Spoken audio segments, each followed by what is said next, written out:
Impérialisme médiatique et informationnel. Les puissants dominent les flux d'informations, façonnant les esprits à l'échelle mondiale. Une influence qui résiste. Aujourd'hui, l'impérialisme ne se manifeste plus seulement par les armes.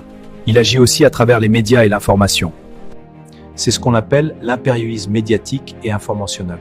Dans le monde actuel, quelques grandes agences et chaînes internationales décident de ce qui est important, de ce qui mérite d'être montré, et surtout, de la manière dont les faits doivent être interprétés.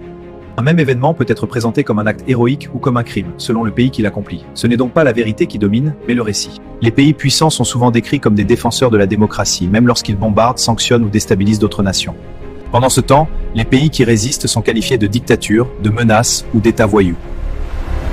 L'impérialisme médiatique utilise aussi la désinformation, des informations partielles, des sciences stratégiques. Tout cela sert à préparer l'opinion publique et à justifier des décisions déjà prises. Avec les réseaux sociaux et plateformes numériques, le contrôle devient encore plus subtil. Certains contenus sont mis en avant, d'autres sont censurés ou invisibilisés. La liberté d'expression existe, mais sous condition. À long terme, cette domination entraîne une colonisation des esprits. Les peuples finissent par douter de leur histoire. Mépriser leur culture et défendre des idées contraires à leurs propres intérêts. L'impérialisme médiatique et informationnel est l'arme la plus silencieuse, mais aussi la plus dangereuse. Résister. C'est développer l'esprit critique, soutenir les médias locaux et reprendre le contrôle de notre propre narration.